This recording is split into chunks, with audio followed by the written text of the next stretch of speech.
And it was in that kingdom that there lived a philosopher by the name of Epictetus. And it was Epictetus who said, appearances are of four kinds. Things either are as they appear to be, or they neither are nor appear to be, or they are but do not appear to be, or they are not and yet appear to be. Don't worry, no quiz on that. A perfect way, I think, to start anything regarding Jeffrey. Because this entire Jeffrey situation is much bigger than nation states. This is not one country running an op on the rich and famous. This is the control mechanism used by the powers that be. The actual powers that run this planet and have ran it for hundreds and hundreds of years. This is their control mechanism. That's why it's able to just go away. Because so many other times, this very thing, in one form or another, has been used, has been seen, and has just gone away. This is the control mechanism used by the powers that be for those they choose to allow to govern their planet. And I'm using this terminology very specifically. These are the people they allow to govern their planet. They allow it. They do what they're told. And yes, it's their planet. We're just here.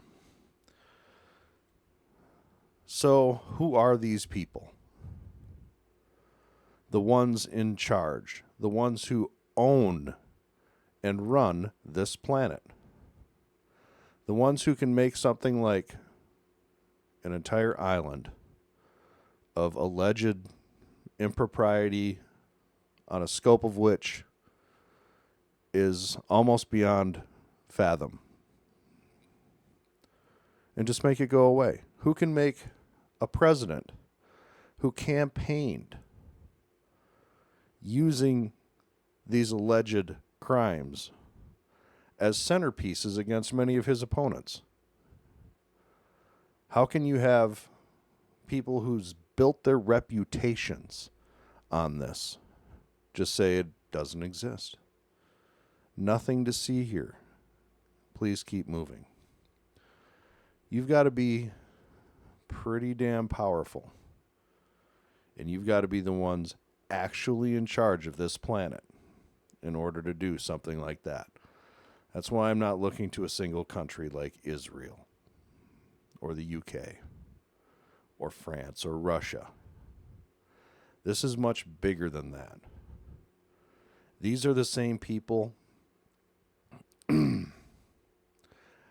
These are the same people who killed Kennedy, who killed Robert Kennedy, who killed Martin Luther King, and made it all just go away.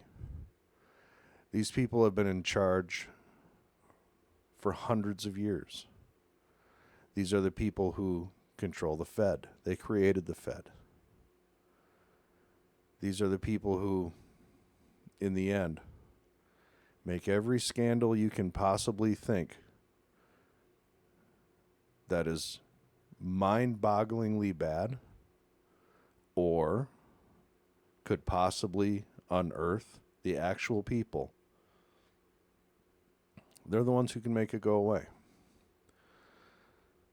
They're the ones who the president answers to.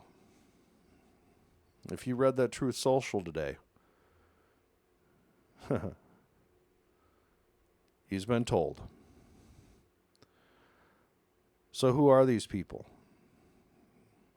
Who are these people who can have Jeffrey, JFK, and all points in between? Who are these people? Well, they're right in front of you. They're the Bilderbergs. They're CFR. They're all the big bankers that you don't know of and all the ones that you do. But they stay in the shadows as far as their control is actually concerned. So let's find out a couple of these people in these groups, because it's vital to know that their power goes back centuries, and their wealth is something that can't really be put into numbers or words, but they own the planet.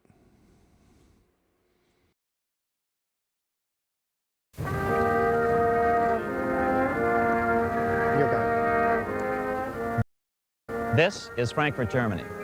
50 years after the Bank of England opened its doors, a goldsmith named Amschel Moses Bauer opened a coin shop, a counting house, in 1743. And over the door, he placed a sign depicting a Roman eagle on a red shield. The shop became known as the Red Shield Firm, or in German, Rothschild. When his son, Amschel Meyer Bauer, inherited the business, he decided to change his name to Rothschild. Amschel soon learned that loaning money to governments and kings was more profitable than loaning to private individuals. Not only were the loans bigger, but they were secured by the nation's taxes. Mayer Rothschild had 5 sons. He trained them all in the skills of money creation, then sent them out to the major capitals of Europe to open branch offices of the family banking business. His first son, Amschel Meyer, stayed in Frankfurt to mind the hometown bank. His second son, Solomon, was sent to Vienna. His third son, Nathan, was clearly the most clever. He was sent to London at age 21 in 1798, 100 years after the founding of the Bank of England. His fourth son, Karl, went to Naples, and his fifth son, Jacob, went to Paris. In 1785, Mayer Amschel moved his entire family to this larger house, a 5-story dwelling he shared with the Schiff family. This house was known as the Green Shield. The name Schiff is going to come back, and you'll hear it again. You'll hear it again in another creation of a large private banking house. The Rothschilds and the Schiffs would play a central role in the rest of European financial history and in that of the United States. The Rothschilds broke into dealings with European royalty here at Wilhelmshof, the palace of the wealthiest man in Germany. In fact, the wealthiest monarch in all Europe, Prince William of Hesse-Kassel. At first, the Rothschilds were only helping William speculate in precious coins. But when Napoleon chased Prince William into exile, he sent 550,000 pounds, a gigantic sum at that time, to Nathan Rothschild in London with instructions for him to buy consols, British government bonds, also called government stock. But Rothschild used the money for his own purposes. With Napoleon on the loose, the opportunities of wartime investments were nearly limitless. Sounds familiar? Wartime investments, limitless. The more things change, the more they stay the same. William returned here sometime prior to the Battle of Waterloo in 1815. He summoned Rothschild and demanded his money back. The Rothschilds returned William's money with the interest the British consuls would have paid him had the investment actually been made. But the Rothschilds kept all the past profits they had made using William's money. Nathan Rothschild later bragged that in the 17 years he'd been in England, he'd increased his original 20,000 pound stake given to him by his father by 2,500 times. By cooperating within the family, the Rothschilds soon grew unbelievably wealthy. By the mid-1800s, they dominated all European banking and were certainly the wealthiest family in the world. They financed Cecil Rhodes, making it possible for him to establish a monopoly over the diamond and gold fields of South Africa. In America, they financed the Harrimans and railroads, the Vanderbilts and railroads and the press, and Carnegie in the steel industry, among many others. In fact, during World War I, J.P. Morgan was thought to be the richest man in America. But after his death, it was discovered that he was actually only a lieutenant of the Rothschilds. Once Morgan's will was made public, it was discovered that he owned only 19% of J.P. Morgan companies. By 1850, James Rothschild, the heir of the French branch of the family, was said to be worth 600 million French francs, 150 million more than all the other bankers in France put together. He built this mansion called Ferrier, just east of Paris. Wilhelm I, on seeing it, exclaimed, "Kings couldn't afford this. It could only belong to a Rothschild." Another 19th century French commentator put it this way: "There is but one power in Europe, and that is Rothschild." There is no evidence that their predominant standing in European or world finance has changed.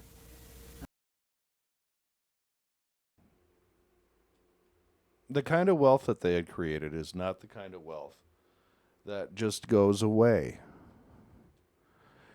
And the goal of power is to stay in power. That has always been the goal. So we've seen them gather immense wealth, the Schiffs and the Rothschilds. Now, control and power is the key. But now, let's return to Napoleon, because nothing else in history more aptly demonstrates the ingenuity of the Rothschild family than their control of the British stock market after Waterloo. In 1815, a year after the end of the War of 1812 in America, Napoleon escaped his exile and returned to Paris. French troops were sent out to capture him, but such was his charisma that the soldiers rallied around their old leader and hailed him as their emperor once again. In March of 1815, Napoleon equipped an army which Britain's Duke of Wellington defeated less than 90 days later at Waterloo. Some writers claim Napoleon borrowed £5 million from the Bank of England to rearm, but it appears these funds actually came from the Ouvard banking house in Paris. Nevertheless, from about this point on, it was not unusual for privately controlled central banks to finance both sides in a war. A practice that still continues to this day and did through the global world wars and just kind of seems to be a thing. Why would a central bank finance opposing sides in a war? Because war is the biggest debt generator of them all. A nation will borrow any amount for victory. The ultimate loser is loaned just enough to hold out the vain hope of victory, and the ultimate winner is given enough to win. Besides, such loans are usually conditioned upon the guarantee that the victor will honor the debts of the vanquished.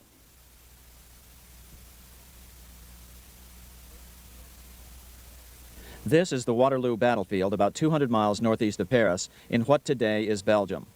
Here Napoleon suffered his final defeat, but not before thousands of French and Englishmen gave their lives on a steamy summer day in July of 1815.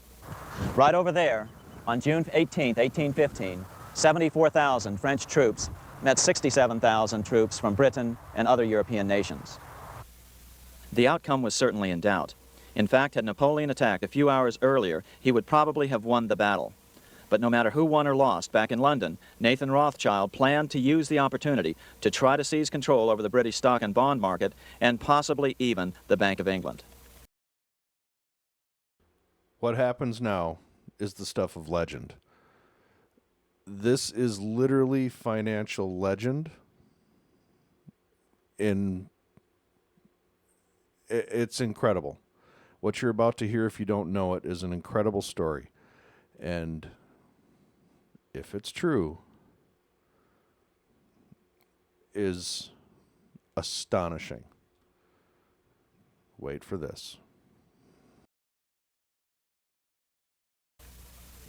Rothschild stationed a trusted agent, a man named Rothworth, on the north side of the battlefield, closer to the English Channel.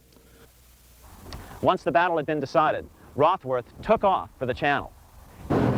He delivered the news to Nathan Rothschild a full 24 hours before Wellington's own courier. Rothschild hurried to the stock market and took up his usual position in front of an ancient pillar. All eyes were on him. The Rothschilds had a legendary communications network. If Wellington had been defeated and Napoleon was loose on the continent again, Britain's financial situation would become grave indeed. Rothschild looked saddened. He stood there motionless, eyes downcast. Then suddenly he began selling. Other nervous investors saw that Rothschild was selling. It could only mean one thing. Napoleon must have won, Wellington must have lost. The market plummeted. Soon everyone was selling their consols, their British government bonds, and prices dropped sharply. But then Rothschild started secretly buying up the consols through his agents for only a fraction of their worth hours before. Myths, legends, you say? 100 years later, the New York Times ran a story which said that Nathan's grandson had attempted to secure a court order to suppress a book with this stock market story in it. The Rothschild family claimed the story was untrue and libelous, but the court denied the Rothschilds' request and ordered the family to pay all court costs. What's even more interesting about this story is that some authors claim that the day after the Battle of Waterloo, in a matter of hours, Nathan Rothschild came to dominate not only the bond market, but the Bank of England as well. Whether or not the Rothschild family seized control of the Bank of England, the first privately owned central bank in a major European nation and the wealthiest, one thing is certain. By the mid-1800s, the Rothschilds were the richest family in the world, bar none. They dominated the new government bond markets and branched into other banks and industrial concerns.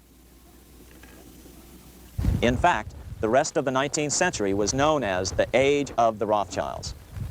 Despite this overwhelming wealth, the family has generally cultivated an aura of invisibility. Although the family controls scores of industrial, commercial, mining, and tourist corporations, only a handful bear the Rothschild name. By the end of the 19th century, one expert estimated that the Rothschild family controlled half the wealth of the world.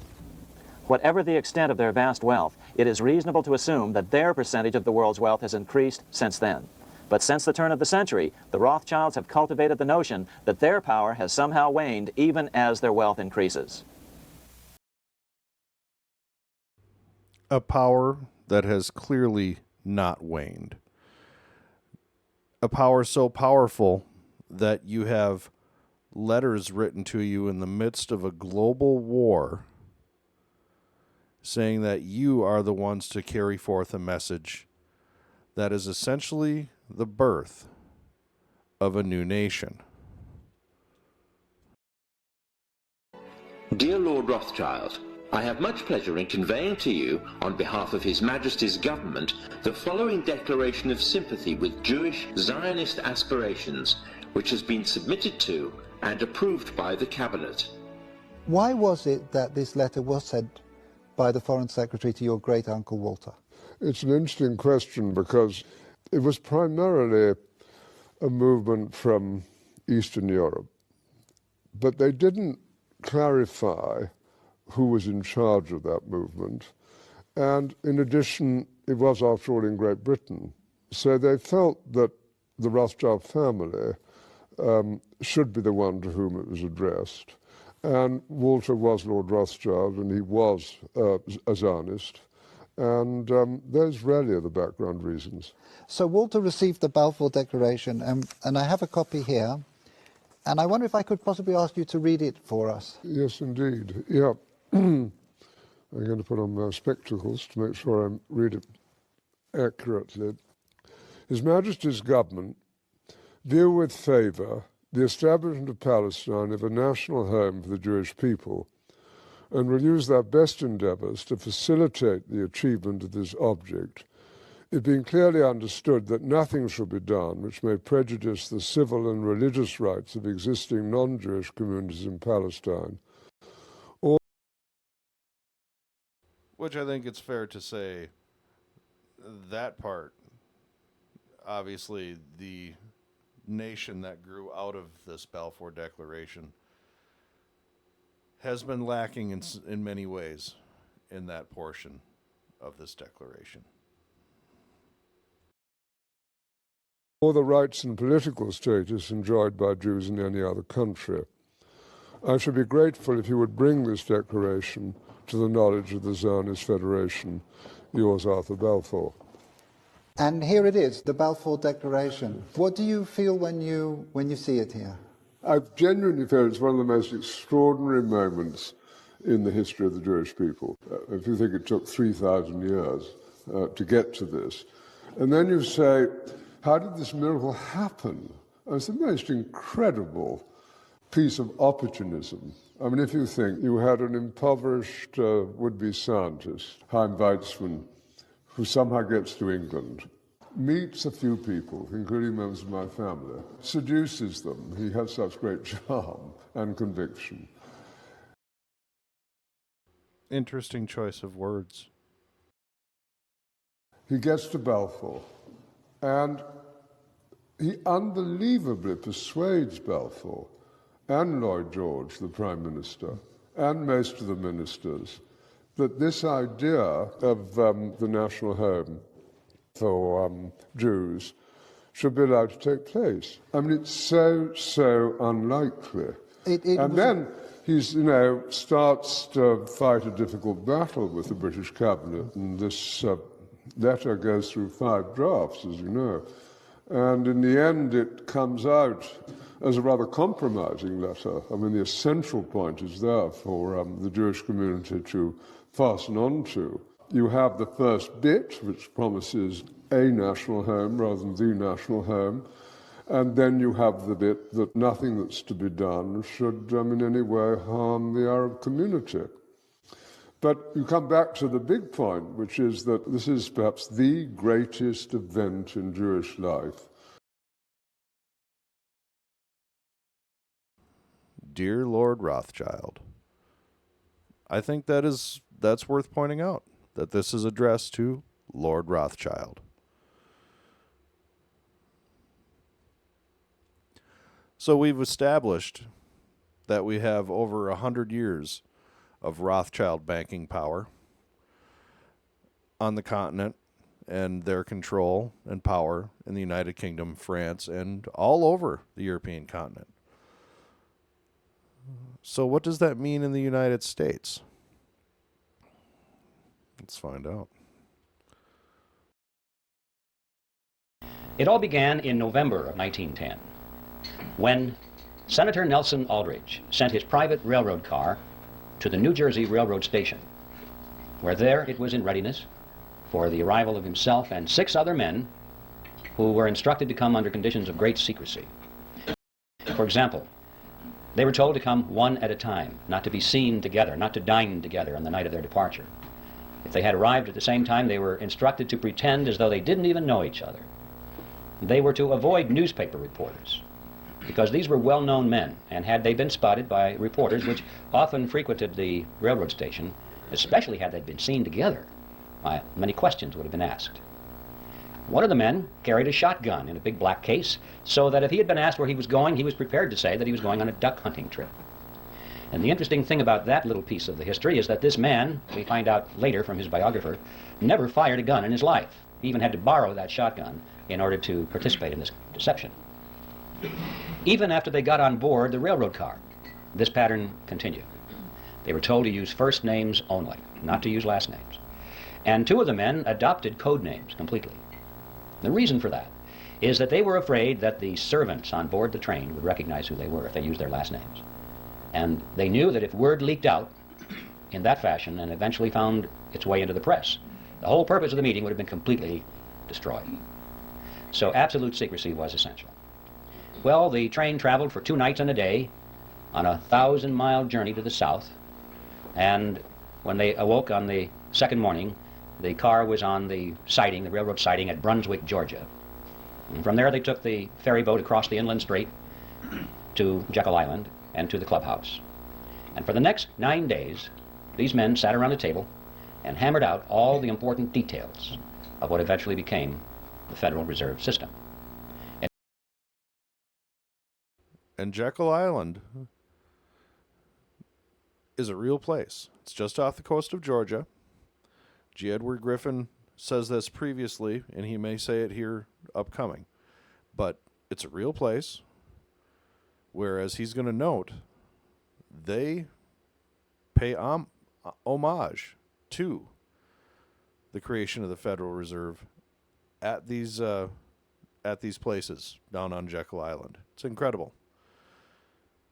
And when he starts naming some of the names, it's a who's who, and you'll know some of them.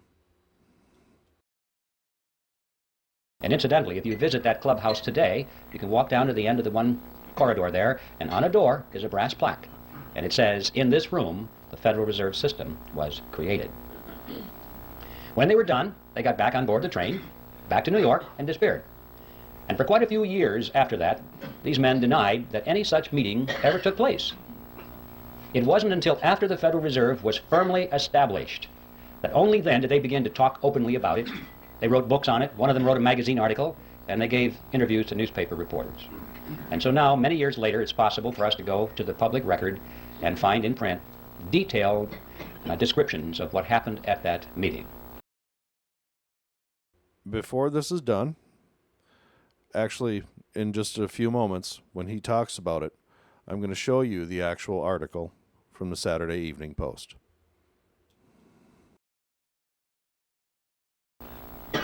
Well, who were these men? The first one I've already mentioned, the one with the railroad car, Senator Nelson Aldrich, who was the Republican whip in the Senate. He was also chairman of the National Monetary Commission, which was that special committee of Congress which was created for the purpose of proposing legislation which was to reform banking. That was the idea. Banking needed reform. And the American people were greatly concerned in those days over things that were going on in the banking industry. People were losing their money in the banks because they weren't keeping their promises to hold their deposits in reserve. There were runs on the bank and the banks couldn't pay the people back. But most of all, they were concerned over the concentration of financial power that was in the hands of a small group of very powerful and large banks in New York on Wall Street. This is what they called the money trust. That was the name. And it was a very popular expression in the newspapers. And quite a few politicians were elected to office on their campaign promise to break the grip of the money trust. President Wilson was one of those politicians, by the way. So, that was the purpose of the National Monetary Commission, which was to propose legislation which eventually became the Federal Reserve Act to break the grip of the money trust over the financial markets of America. Aldrich was a business associate of J.P. Morgan. He was the father-in-law to John D. Rockefeller, Jr., which means, of course, that eventually he became the grandfather of Nelson Rockefeller, our former vice president. You remember his full name was Nelson Aldrich Rockefeller, so he derived his middle name from his famous grandfather. The second person at the meeting was Abraham Piatt Andrew, who was Assistant Secretary of the Treasury. He later became a congressman, but he was very prominent in banking circles. Frank Vanderlip was there. He was the president of the National City Bank of New York, which was the largest and the most powerful of all the banks in the country, representing the financial interests of William Rockefeller and the international investment firm of Kuhn, Loeb and Company. His importance will become quite obvious because it was him who put the article in the Saturday Evening Post describing this very thing.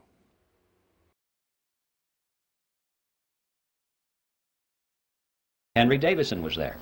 He was the senior partner of the J.P. Morgan Company. Charles Norton was present. He was the president of the First National Bank of New York, which was another one of the giants. Also, there was Benjamin Strong, who was the head of J.P. Morgan's Bankers Trust Company. And incidentally, 3 years later, when the Federal Reserve System was finally created, he became the first head of the system. And finally, there was Paul Warburg, who was probably the most important of all the men there because of his knowledge of banking as it was practiced in Europe. Paul Warburg was born in Germany. He eventually became a naturalized American citizen. He was a partner in Kuhn, Loeb and Company. He was a representative of the Rothschild banking dynasty in England and France. And through all the years of his banking in America, he remained in very close contact with his brother, Max Warburg, who was the head of the Warburg Banking Consortium in Germany and the Netherlands. You can see the depth. You can see the depth. The new money, the Rockefellers, the Carnegies in the United States, now joining with the old money Rothschilds, Warburgs of Europe, creating a global entity. Yes, this is the creation of the Federal Reserve, but it feels like the addition you build on your house. This is another part of a global corporation. Paul Warburg was one of the wealthiest men in the world. And those of you who are Little Orphan Annie fans, you'll remember Daddy Warbucks. Well, Paul Warburg was the real Daddy Warbucks, after whom that character was named. And everyone at the time knew it. I have his photograph in the book. If you'd like to compare his picture to the drawing rendition of Daddy Warbucks, you'll see the similarity between Warbucks and Warburg. And also, while we're on the subject of cartoon characters, anyone who's played Monopoly will remember the drawing of the capitalist with the handlebar mustache and the cigar. That's J.P. Morgan. Those are the 7 men who were on Jekyll Island, and as incredible as it may seem, they represented approximately 1/4 of the wealth of the entire world. And these are the men that sat around a table on Jekyll Island and created the Federal Reserve System. As you heard Bill Still say in the previous video, you had the Rothschilds in control of roughly half of global wealth. You have these 7 men in charge of roughly 1/4 of global wealth. You see them come together.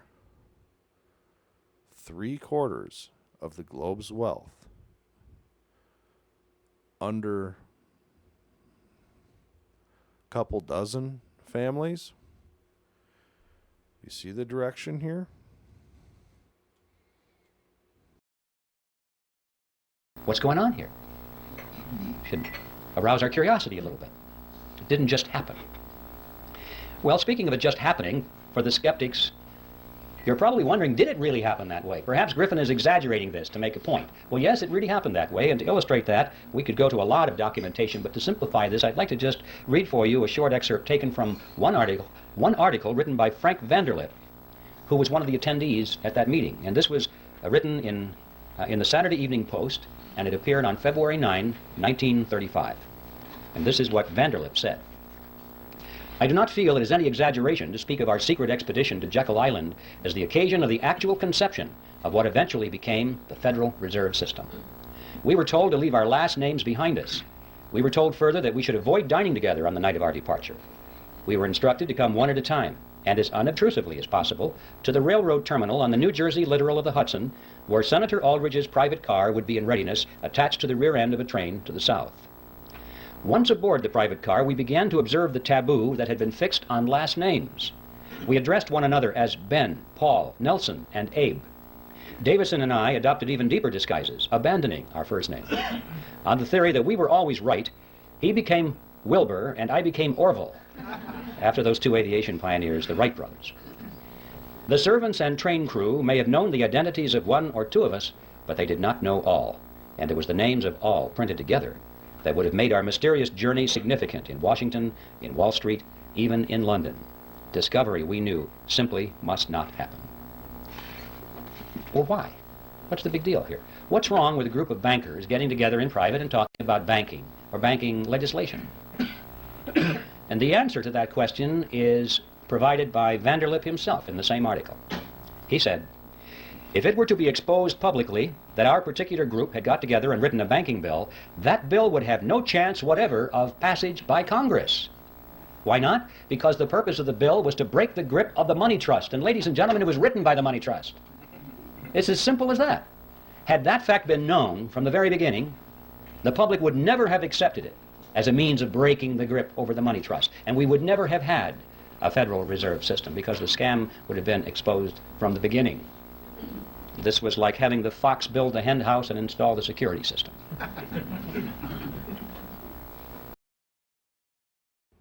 So, we have the building of a breakaway group in Europe, and now the breakaway group in the Americas. How about globally? And how do you fund this? We're talking about something so large, so epic, that there has to be money trails. Or does there? If you're still with me, and I'm really glad you are, we're about to go down the rest of this rabbit hole. Because there's the on the books money and then there's the off the books money. And what we've just been talking about is most of the on the book plus some of the off the book. Now we're going to get into the off the book, the stuff that leads into Jeffrey, the stuff that leads into Comet Ping Pong Pizza, the stuff that leads into JFK, RFK, MLK, the stuff that leads into all of these black, and I do mean super black projects, all of these intertanglements between government, finance, people in power, the exploitation of people in power. Do you remember Dominique Strauss-Kahn? He was running to be head of the IMF, and suddenly he was found in a hotel room in New York with a prostitute. Suddenly. Well, that wasn't so sudden. So many things are not sudden. So if you're with me, I appreciate it. And we're about to go down the deepest part of this rabbit hole that leads directly to JFK. Directly to a lot of bad situations, a lot of which involving minors. And all of these situations, every one of them, has been pushed under the rug in one way or another. And we're about to go through the funding mechanism for all of it. Some names you're going to recognize are in it. So, without further ado, let's get started.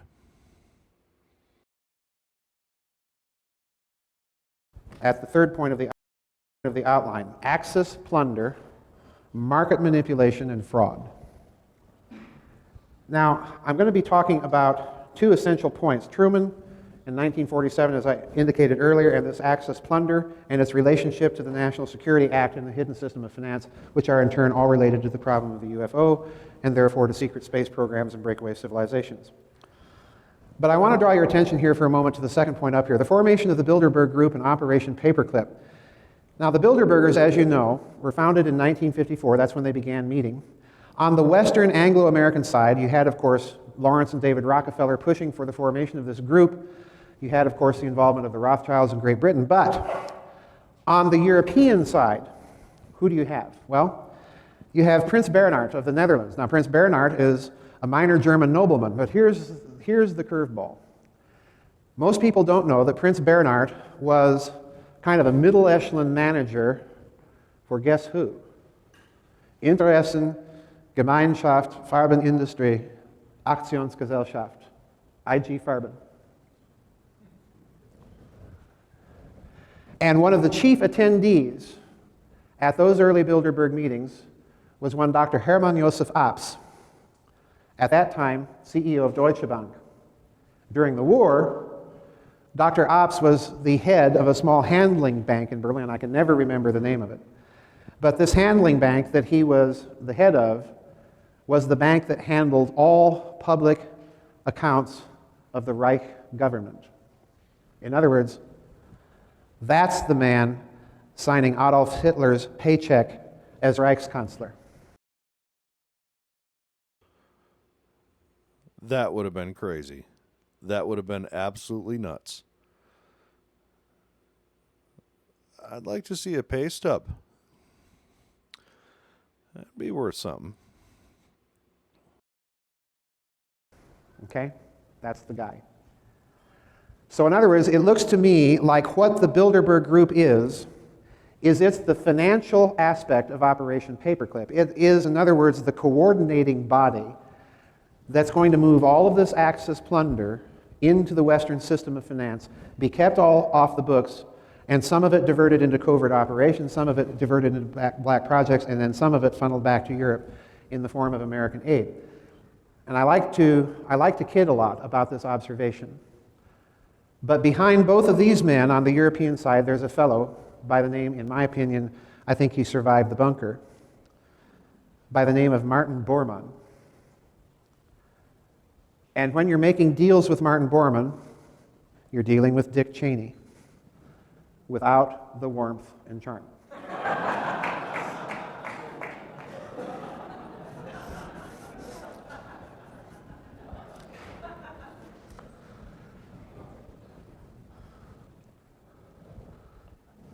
Now let's look at this Axis loot for a moment, because everyone thinks about the Nazis going around Europe and plundering art treasures and stockpiling everything. Nobody remembers the Japanese. But in point of fact, throughout World War II, there was a Japanese operation called Operation Golden Lily. It was led by a member of the imperial household by the name of Prince Chichibu. So in other words, this is not even in the hands of the Kempeitai. It's not even in the hands of Japanese intelligence. This is directly an operation of the imperial house. And what they did is they went in. You think the Nazis set the level for efficiency of plunder? The Japanese went into Asia and China and Southeast Asia and literally suctioned every last scrap of any kind of precious metal, gold, silver, platinum, you name it, jewels, cash, artworks, ancient manuscripts, everything that they could lay their hands on to bring it back to Japan. This was called Operation Golden Lily. Now, this gentleman here, toward the end of the war, after the American invasion of the Philippine archipelago, learns about it. And his name is Captain, later General, Ed Lansdale. That name might be familiar to some of you JFK assassination researchers. Captain Lansdale, General Lansdale. Now, General Lansdale has a very storied and very decorated, he's a very decorated soldier, very honorable service. If you look at his record, and he's going to explain quite a bit of it here, but he's also the boss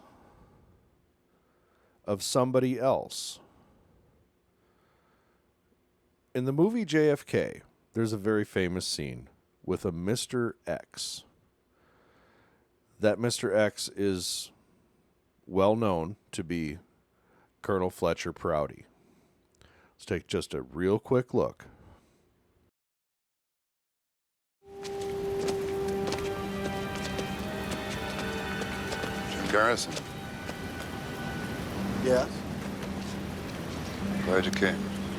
Sorry about the precautions. Well, I just hope it was worth my while, Mr.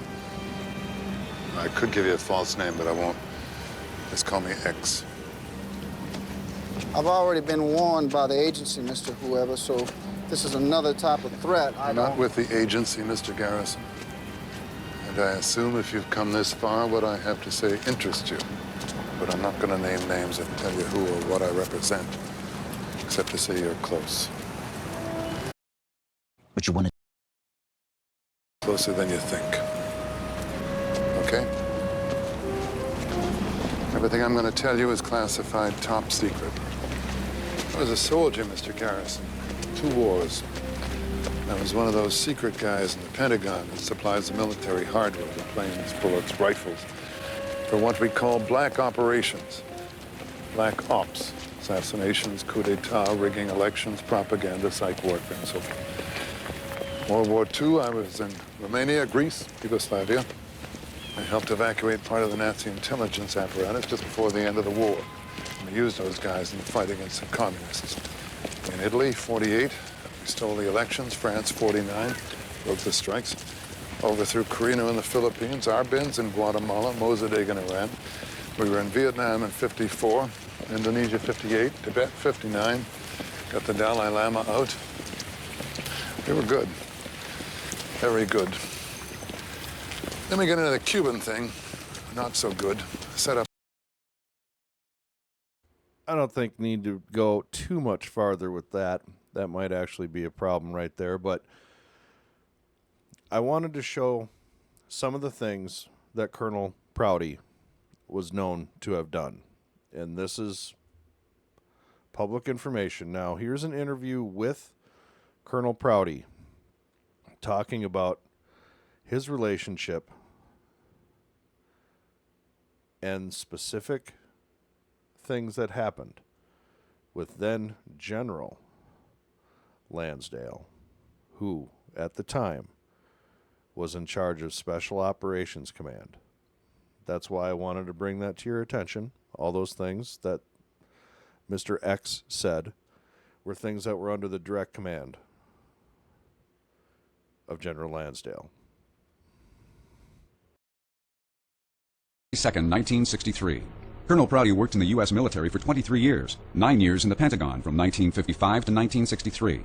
He worked closely with many influential people, including Director of Central Intelligence Allen Dulles, General Victor Krulak, and General Edward Lansdale. Colonel Prouty's work centered on special operations, the support of clandestine activities.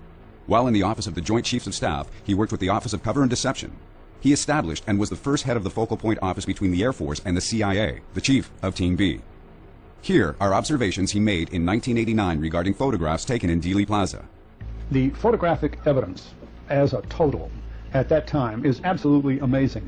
What various researchers have done is take all these photographs and place them in a time frame so that you can see where people standing in one place and there's the same person over here and other ones, and begin to identify some of these people. So we've worked very hard on looking carefully at who is in these pictures. There are several of them that are really outstanding, and one of the most amazing is this group of these three men who the news story said had been removed from a boxcar in a rail yard right in back of Dealey Plaza and were being led from that boxcar by police to the sheriff's office, and that's the end of it. The trail ends. They weren't booked. There's no record of them at all. Well, let's look at the pictures. The pictures do show three men that somebody have called tramps. Well, they got new shoes on. They are not tramps. The police that are leading them, one in front and one in back. One of them has very clearly a hearing device in his ear. And furthermore, the Dallas police don't lead prisoners into the sheriff's office. The police and the sheriff's office work together, but their jobs are entirely different. And in a sense, taking prisoners to the sheriff's office is the last place the police would take any prisoners. So all that part of it is very questionable. So when researchers had arrived at that point, one of them came to me one day and said, look, of all the pictures we've studied, this little episode of these men being marched right across in front of the school book depository building where Oswald was supposed to have been, and across the street by Dealey Plaza where the president's car had just gone, into the sheriff's office. There's something wrong about these pictures. So we looked at them very carefully. And in the very first picture, in addition to the two policemen and the three tramps, as they're called, is another man. And he's walking in the other direction. But the thing about it is, so that his back is more or less to, or his side and his back is more or less to the photographer rather than face forward. There's something about it is, how is it possible that anyone at Dealey Plaza that day, and here these men are probably being marched across there 5 minutes after the president was killed. Everybody was running around, people were excited, sirens were blowing, and here's this man in a business suit just as casually walking along. He doesn't even turn, he's not looking at anybody, just walking past, and he happens to be standing by these men as they're being marched. The least he would be doing is looking at these prisoners or looking at the policemen. You know, anybody would, especially at that time. This man's looking at nobody. And I recognized immediately that that man is General Lansdale. Now, Lansdale is a very interesting figure in the Kennedy era. And I know Lansdale. I worked with him off and on from about 1952 to 1963. So he retired. This is interesting. He retired from the Air Force on October 31st, 1963. Well, of course, the picture could have been 100 other people, and I could be wrong. But I know him very well. Then I looked at the tramps themselves. And there's this strange little eye catch between this man and the first tramp coming by. In other words, the first tramp, instead of being seriously concerned about the fact that he may be charged with the murder of the president, is smiling. And the second tramp has a sort of a quizzical little look, and you can tell that he has looked at this man walking by, and he has the same kind of approach, you know, as though he's just been reassured, everything's all right. The third man happens to be in back from the camera's point of view, and you don't see him at all. But that little bit of expression is saying an awful lot at that moment.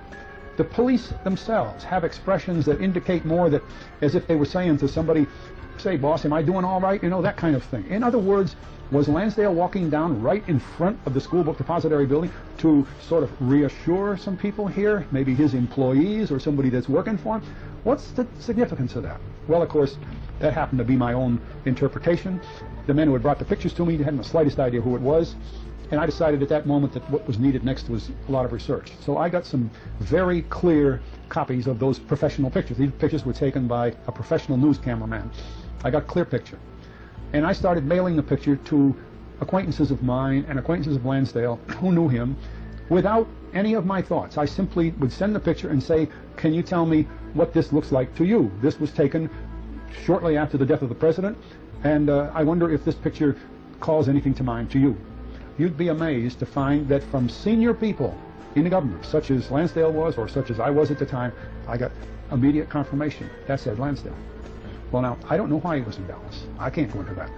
But it's astounding that this man, who was Assistant Secretary of Defense for Special Operations after General Graves Erskine retired, who was the man who had more or less almost single-handedly set up Diem as President of South Vietnam, who again almost single-handedly had set up President McSai as President of the Philippines, who was considered probably the most significant person in the U.S. military, U.S. government on the subject of counterinsurgency, civic action, special forces, Green Beret troops. He had written the books that the Green Berets used in their courses down at Fort Bragg. What could have been his role at that time? I had a very personal interest in that because only a month or two before that, Lansdale had met me in the halls of the Pentagon and said that he had arranged for me to go as a military escort officer with a VIP party to the South Pole. And it happened that I left for the South Pole on about November 10th or something like that, and that I was in New Zealand on the way back from the South Pole when I heard about President Kennedy being killed. Why Lansdale asked me to go to the South Pole, I have no idea. Or was there some connection between this role that he may have been playing in Dallas and the fact that he would just as soon I be out of town? And I reflected on that, especially when I began to realize that almost all of Kennedy's cabinet was out of town, that some 45 officials with the cabinet were also out of town in Honolulu and on their way to Tokyo. They were actually on their way to Tokyo when the president was killed.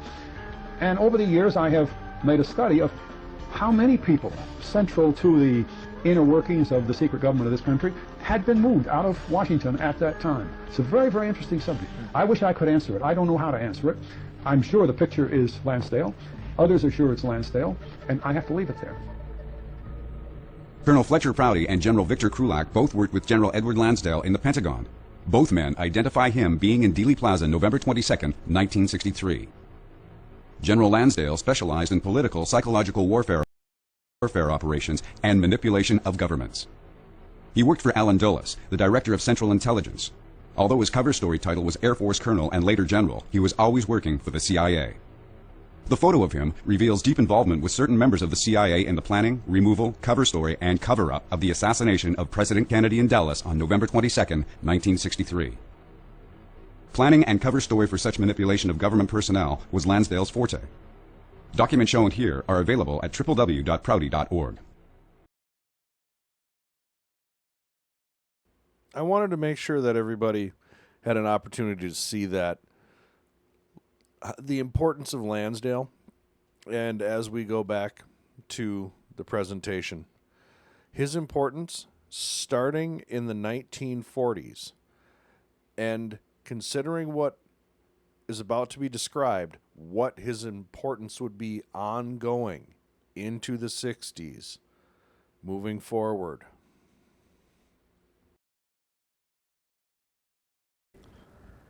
Lansdale learned about Operation Gold Lily and all of this vast loot that was buried on Luzon and Mindanao and all over the Philippine Islands. And when he learned about it, he flew to Tokyo to debrief General MacArthur. And MacArthur said, well, that's interesting. I need you to get on a plane and fly to Washington and brief President Truman. We're talking again, folks, in 1945 dollars terms of billions of dollars. Billions. So Lansdale flies to Washington and briefs Truman.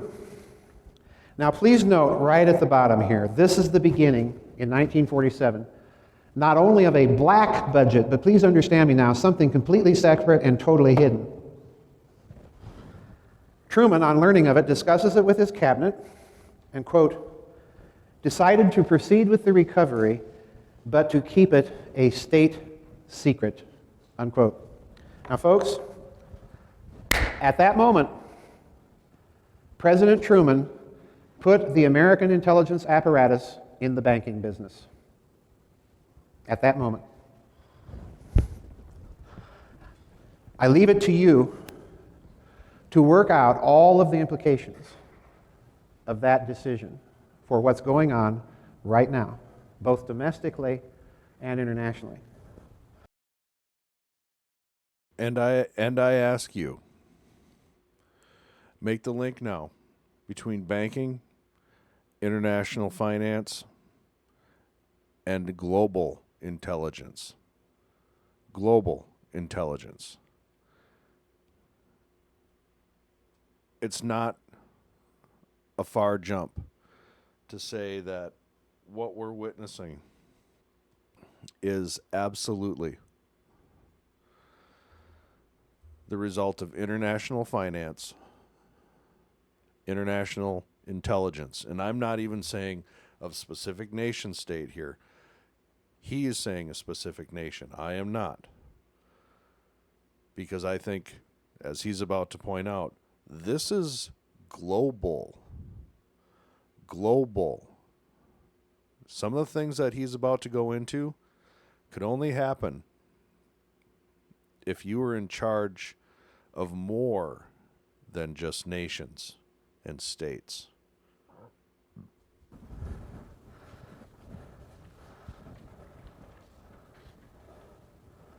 So let's look and sum it up. Truman's 1947 decision to keep all this Axis plunder a state secret implies truly profound and significant things for the long-term financial structure of the West. Number one, it implies the intelligence national security complex now entered the realm of international finance and banking directly. Number two, it implies that the intelligence community had to have, at a lower level of complicity, the participation of prime banks around the world to make such a system work.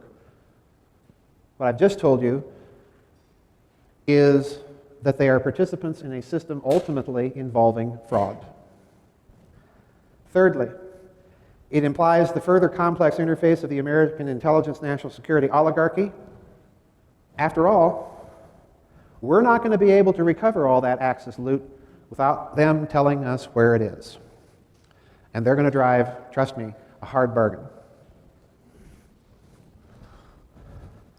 So it requires the interface not only with their scientists, but with their managers, with their technical people, and as we saw with Galen, with who? With their intelligence people.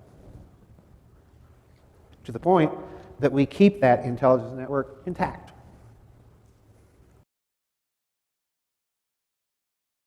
The Galen Intelligence Network was used by the West to great extent during the Cold War, from the 1940s well into the waning era of the Cold War, and could possibly still be being utilized to this day. And I would say very likely is.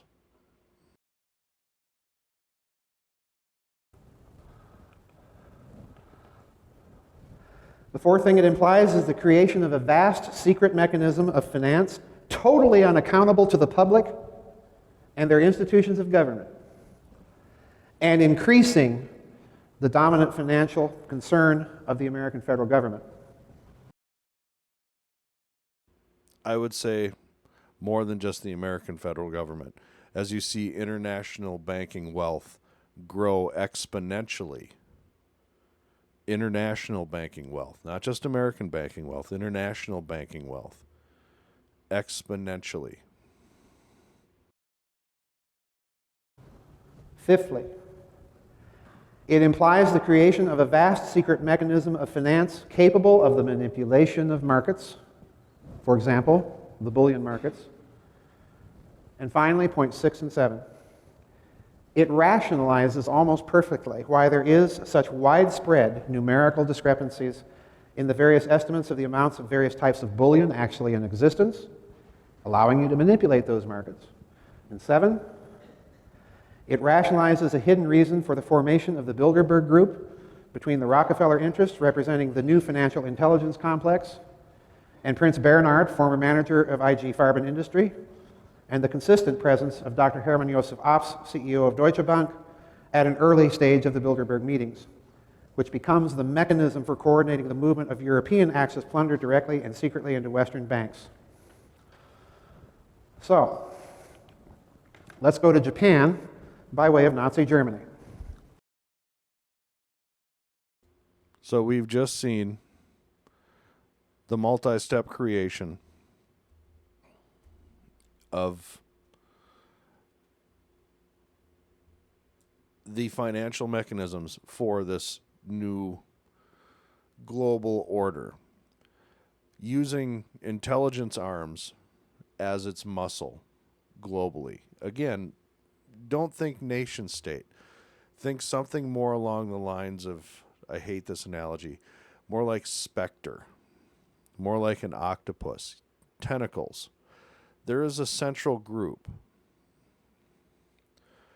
Rothschild, Rockefeller, you've heard the names over and over again in this. Their tentacles spread out all over the globe. And he's going to now point out how Asia in the East has joined in. Shortly after the war started, this isn't on the slide, shortly after the war started, Obergruppenführer Reinhard Heydrich, probably the most vile man in all of the Third Reich, bar none, issued a top secret memorandum that the SS was going to begin, and please note my words carefully because I'm citing the English translation of this German document, was going to begin the unauthorized industrial scale production of English pound sterling notes, unquote. So in other words, he's telling you that the Third Reich is going into the counterfeiting business on a major scale. This is not a couple guys with a printing press in their garage and throwing their paper money, their counterfeit paper money, into the washing machine to age it. No, this is huge. But the Germans, being Germans, were clever about this. They insisted that their product be absolutely undetectable. In other words, you could not distinguish a German-produced pound sterling note and the real thing. So they tested their product by having a gentleman go to Switzerland, to a Swiss bank, trying to cash and convert some of these counterfeit pound sterling notes to other currency. And of course, the Swiss banks knew how to tell what was suspicious or not, passed the muster. By the end of the war, depending on which estimates you read, by the end of the war, Great Britain had somewhere between 150 million to 300 million, nearly a third of a billion, pound sterling counterfeit notes in circulation that were so good that the Bank of England had to recall that whole series of designs of pound sterling, redesign their currency, and issue new currency. And they had to honor the counterfeit notes. That's how good it was. And the Germans also figured out, hey, a fellow in Germany by the name of Friedrich von Schwendt figured out that you could use this system not only as a system of economic warfare against the United Kingdom, but hey, this is a wonderful source for funding our covert ops and our secret research. Isn't that handy? So now let's look at Prime Minister Tanaka in Japan.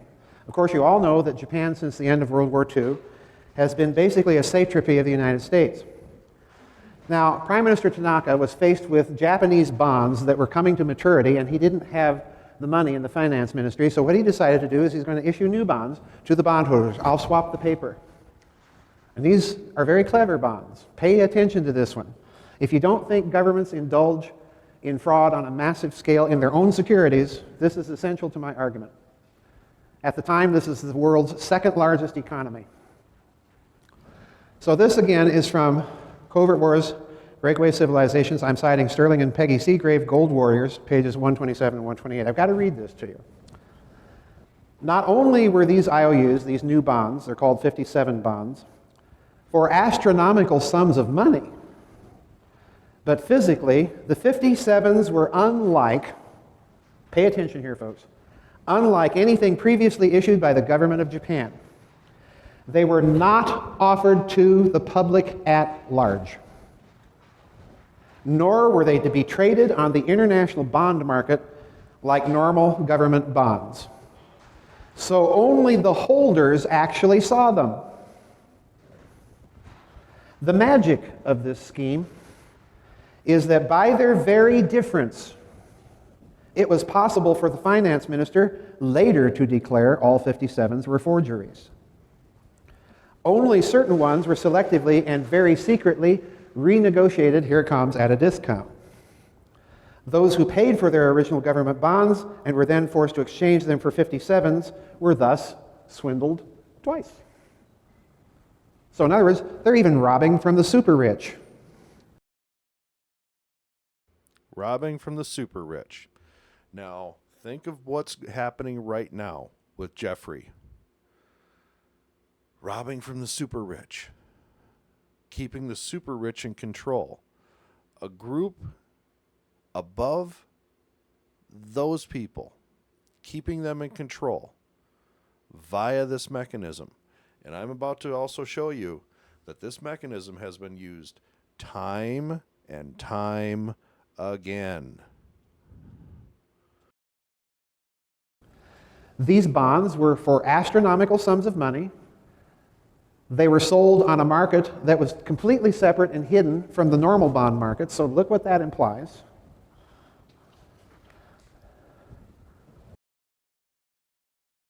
I also want to make note, I think absolutely that Jeffrey was part of this off-the-books bond market. And he's going to go a little bit more into this off-the-books bond market and the trillions of dollars that are involved in it. Trillions. Let's summarize it here. They're issued for astronomical sums of money. They're issued with peculiarities and other flaws, allowing them to be subsequently denounced as forgeries and counterfeits by the very government that issued them. They're, number three, not sold in any public bond market offering, thus implying that they're sold on a completely hidden and secret bond market. A completely hidden and secret bond market. A hidden mechanism of finance. A global hidden mechanism of finance. He's going to go a little bit more into this.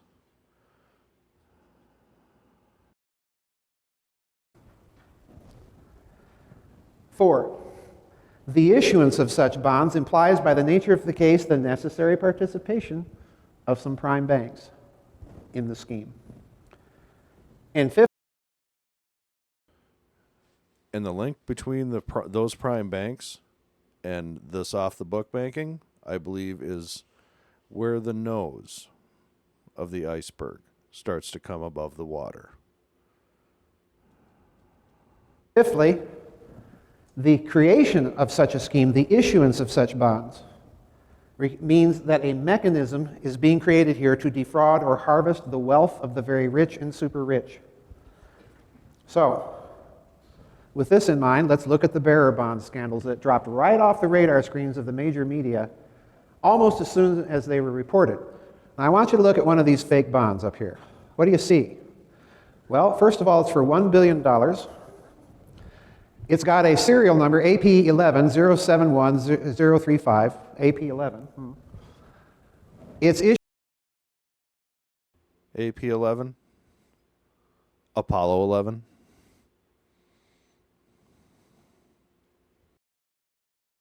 Issued, supposedly, by an East Asia securities trading firm that genuinely exists.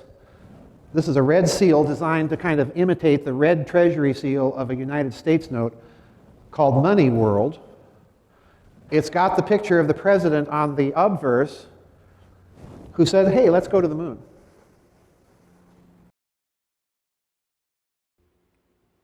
He was also the president who was assassinated. I think it's a double message. And as he continues, and he's going to go a little bit more into this, I think that the double messaging becomes clear. And note the denomination, $1 billion on that bond. And how it's implied that it's fraudulent. Let's continue with that. That is the most interesting point. It's issued in a denomination that officially the United States denies it ever issued any bearer bond in denominations of $1 billion, much less through money world. On the reverse, what do you have? What do you see here? Space. The lunar excursion module, the space shuttle, the moon. Okay? Now, East Asia News, which is a Vatican-associated news service, which, incidentally, remember Hirohito scouring East Asia for all that loot? Guess what bank he put some of it in? Yeah.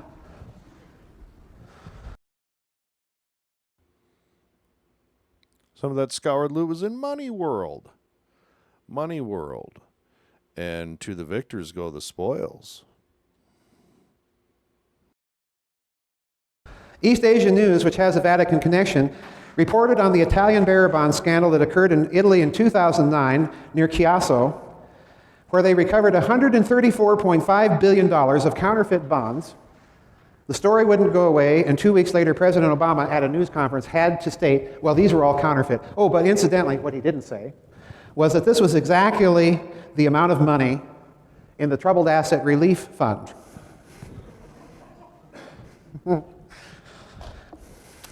Okay? Now, I'm going to suggest to you something very significant about this bond.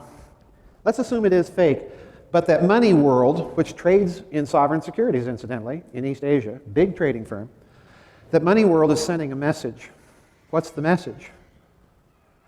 Well, I'm going to suggest to you it's this.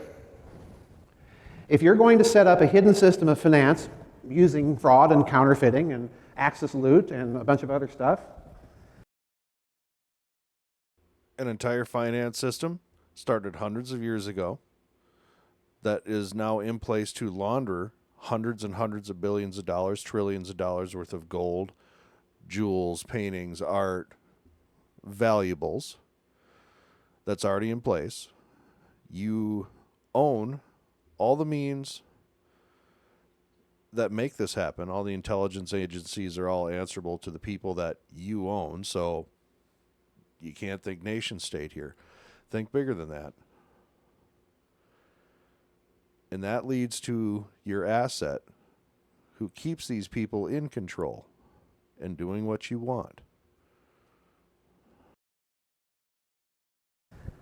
One of the things you might do to get the participation of prime banks is to collateralize whatever is found out in space. Kind of nifty, huh? Kind of like Venice. Kind of like Venice. We want to send some ships to the east and get some spices, trade some things. We need a loan. And the banks on the Rialto say, sure, give us a certain share of the profits of whatever it is you bring back.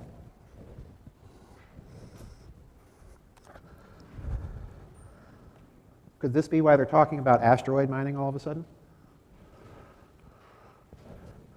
In Spain and Italy, the bearer bonds look different. Note the fake serial number, G, 11111111 and G, based on the $100,000 bill, gold certificate, the Wilson bill, that's only used between Federal Reserve banks, denominated in $1 billion.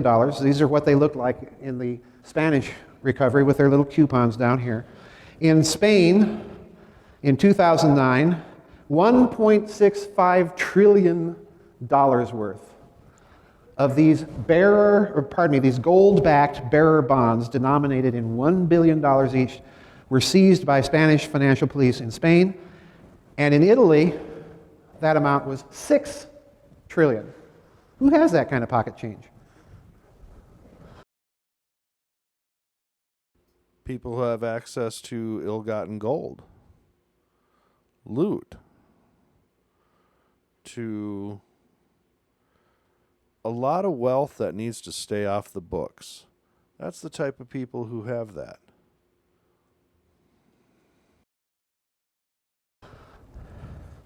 These were, incidentally, printed with the name Federal Reserved bonds. Prime Minister Tanaka, huh? What a guy. But consider the implications. Federal Reserve? Well, it's a private company. Can private companies issue bonds? Sure. It's not coming from the U.S. Treasury. It's not us. There's your plausible deniability. In both cases, on the left, these fake bonds were found in strong boxes. Over here, the strong boxes of the Federal Reserve Branch Bank of Dallas. This was the one recovered in Spain. Over here in Italy, the Federal Reserve strong box of the Chicago Federal Reserve. In Spain, accompanying the bonds were bundles, $10 million bundles of $100,000 gold certificate, the Wilson gold certificates, banded in a metal band with the swastika logo of J.P. Morgan Chase Bank. Now, what might all this indicate? And this will be the penultimate slide for this talk. All bonds were first, of course, denounced as counterfeits. Secondly, have you ever counterfeited a $7 bill? And there it is. Have you ever counterfeited a $7 bill? Or a $3 bill? Or a $6 bill? You don't counterfeit what doesn't exist. And he's about to say those very words. So when you think back about these denominations, you saw a bill, a $1 billion bond that they say is counterfeit. You have a $100,000 gold certificate that they say is counterfeit. You have numerous bonds that they say are counterfeit, but I cite this statement right here. Do you counterfeit a $7 bill? No, you don't. You counterfeit.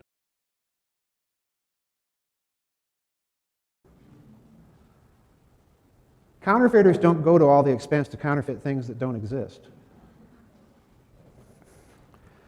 Why? And that's exactly it. Counterfeiters don't counterfeit things that don't exist. It doesn't happen. So we're just going to repeat that because I think it is the most damning part of this entire thing.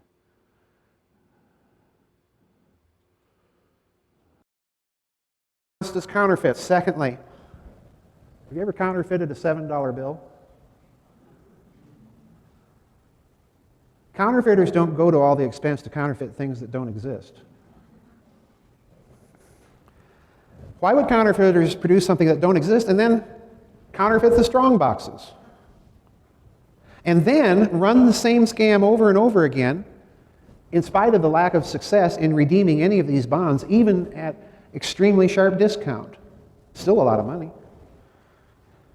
And do it counterfeiting things denominated in such astronomical amounts of money, as I said here, at such steep discounts you probably couldn't get many people. Why would you go to all the effort to run a counterfeiting scheme like that? Well, my conclusion is, even if they are counterfeit, they represent a real, though hidden, system of finance. Because it's Tanaka's 57 bonds scheme all over again. Federal Reserve bonds, self-evidently fake serial numbers. They duplicate, in other words, the very real bonds scandal of the Tanaka government. And I think represents the very group that Jeffrey actually worked for. When we're talking about these levels up, I don't think he worked for any specific intelligence for any specific country. I think he was an operative. for the powers that be. Because he ensnared everybody from every country. He was an equal opportunity ensnarer, allegedly. If that's the case, then you can't look at it from a nation-state point of view. You have to look at it from a control point of view. And who are those who want to control? The ones who want to control are the ones who are in charge of the financial system. The financial system that has taken centuries to build. Centuries to build.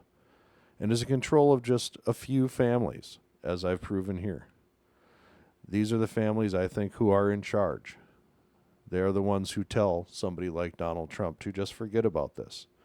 Who tell Pam Bondi there is no files. Who probably said, give us the files. And she didn't have much of a choice but to hand them over. We're just going to finish up here quickly.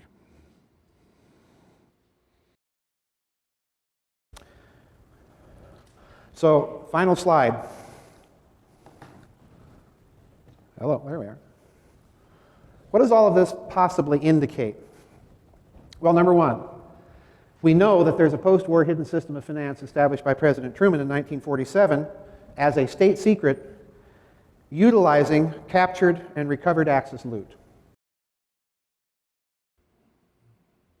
That's clear. That actually has been put into existence. Hence the dominance of the United States moving forward, utilizing a lot of that Axis loot. And as he's going to go into, this vast sums of money is all in conjunction with the centuries-old people who are actually in charge of this planet. The money trust. Number two, this hidden system of finance puts the intelligence sector into international banking directly. Number three, puts it into international banking directly and also makes it answerable to international banking directly. Not the nation state for which ever flag they pretend to fly for, but directly into international banking directly. So what you're seeing is an intelligence operation run by international banking. three, by the nature of the case, this hidden system requires the collusion of certain prime banks in the scheme and the participation of the former Axis elites to coordinate all of this. Something we've seen, we have absolutely seen hidden finance and real finance come together. All that gold had to go somewhere. What we've seen from J.P. Morgan Chase over the decades, that in itself shows collusion is definitely not the word I would use, but passive knowledge.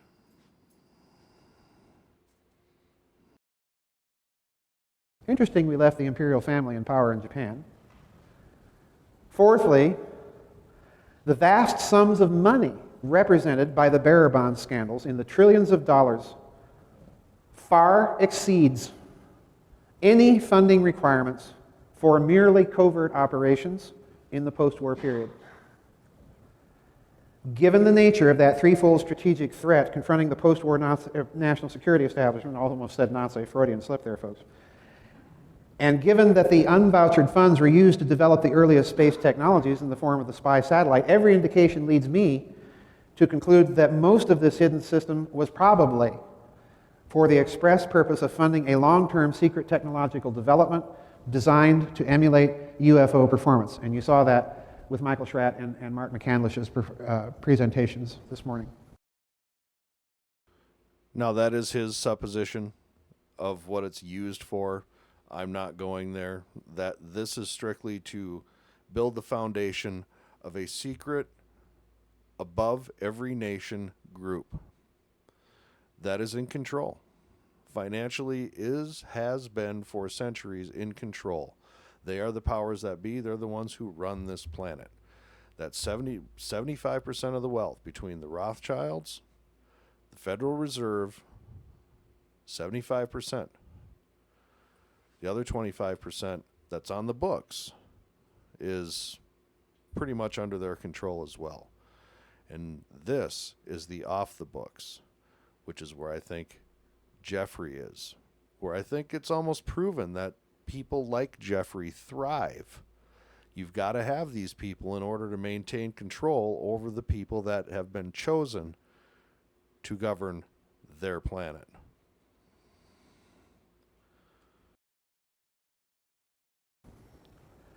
Fifthly, by the nature of the case, the vast sums of Axis plunder and the need for extreme secrecy over the long term in the development of these technologies implies that this mechanism constituted a secret reserve by which to defraud the extremely wealthy, and since this reserve was secret, it can be rehypothecated over and over again, creating virtually a limitless leverage and liquidity in the system to fund all of those black projects.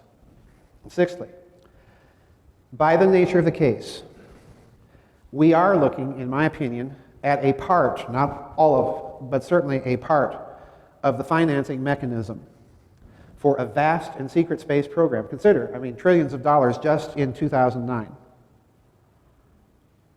Consider that system extrapolated over time from 1947 to now. To ignore the history then of the UFO, you're also, if you ignore the UFO, you are unable really to make sense out of the financial system.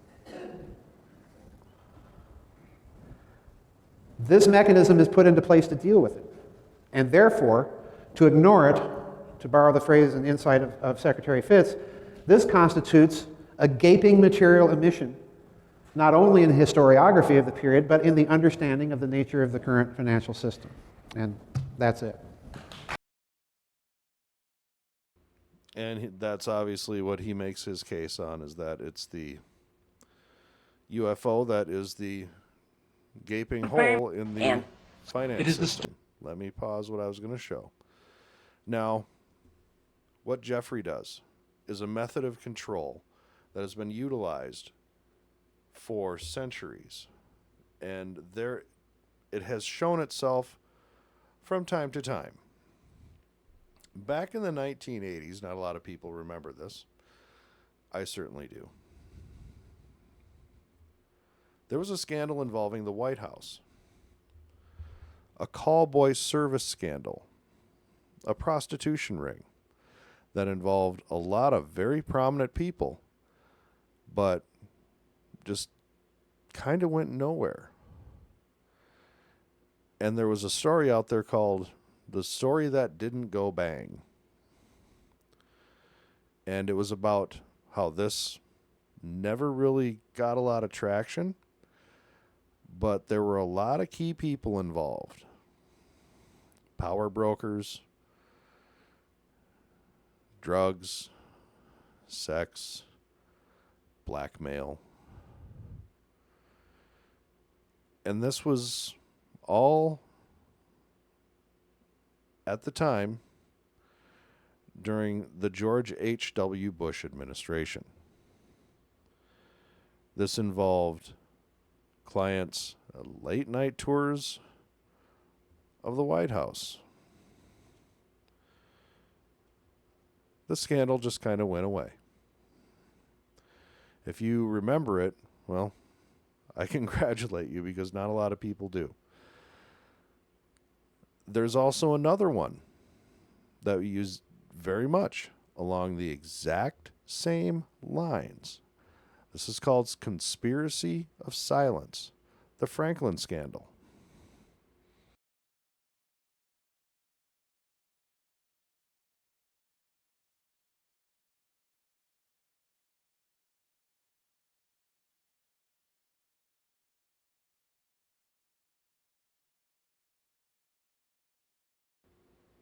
Funded by the Discovery Channel in the USA, their proposed film would be the first broadcast in the UK and Ireland as part of Yorkshire Television's documentary. In Omaha, the film crew discovered the mechanisms of vast operation functioning throughout the county, providing children to the wealthy and the political establishment and molestation of drug trafficking and blackmail.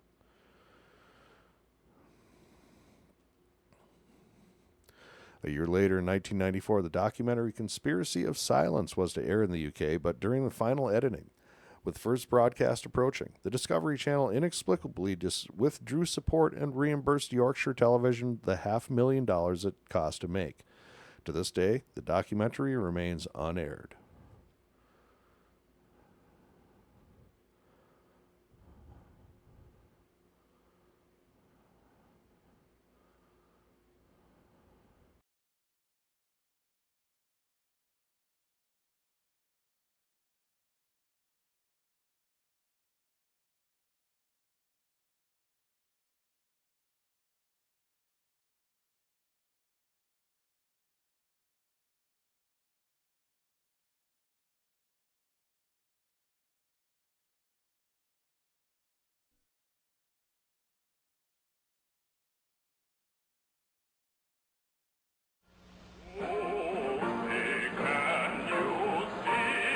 A Republican from the Midwest, Lawrence E. King, is serving a 15-year prison sentence for a multi-million-dollar fraud.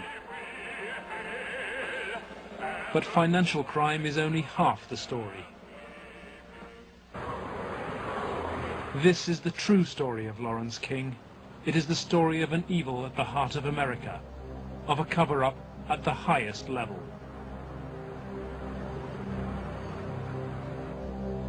One man is attempting to uncover the full story. John DeCamp is among the most highly decorated Vietnam veterans. A former Republican state senator in Lincoln, Nebraska, he is now a lawyer fighting the legacy of Lawrence King's evil network. It's a web of intrigue that starts in our Holy of Holies, Boys Town, Nebraska, one of the most respected institutions in the United States, and spreads out like a spider web to Washington, D.C., right up to the steps of the nation's capital, the steps of the White House, involves some of the most respected and powerful and richest businessmen in this United States of America.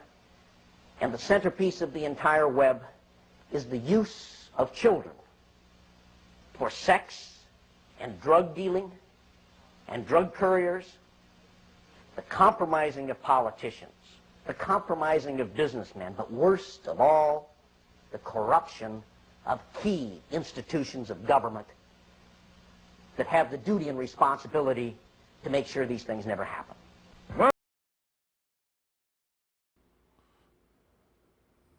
There we go. That was back in the 1970s, 1980s. This stuff is still going on right now. Again, Comet Ping Pong. Madison Cawthorn claims he was invited to an orgy in Washington. North Carolina Republican Representative Madison Cawthorn claimed that he had been invited to an orgy in Washington and had personally seen leaders in the efforts to curb drug addiction doing cocaine. Nothing has changed. The methods of control are still the methods of control. And when you have someone like Jeffrey, who is international in scope,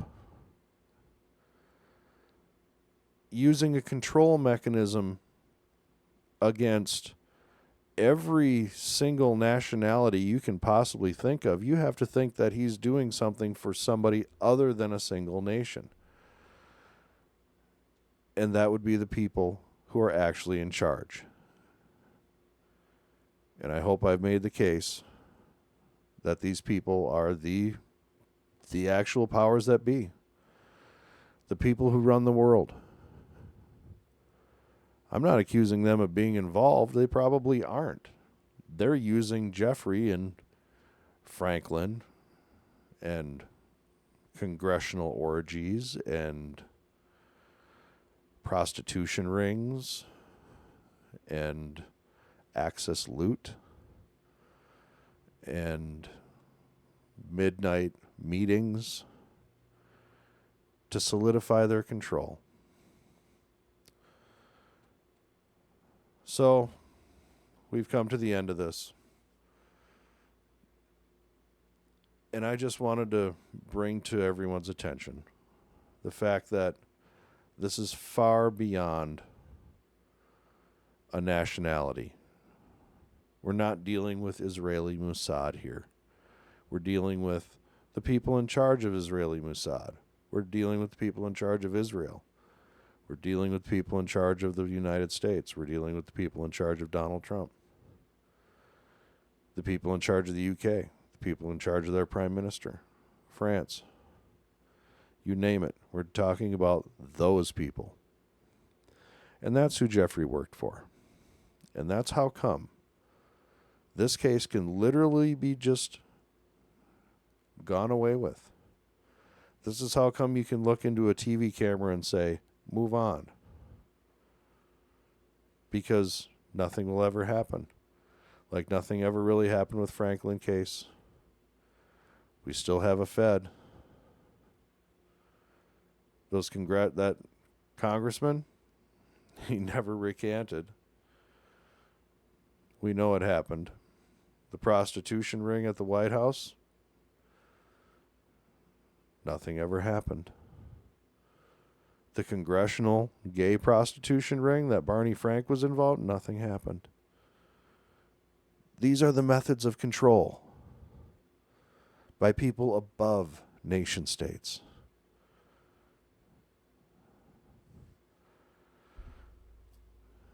I hope you got something out of this. If you're still here right now, thank you. And I really appreciate it. I hope I made a solid point. At the very least, I hope I got you to think. Hit the like. Subscribe. Share with a friend. Let them know that Jeffrey has nothing to do with just simple nation states. Jeffrey is the tip of the iceberg of the New World Order and the actual powers that be that run planet Earth. Thank you.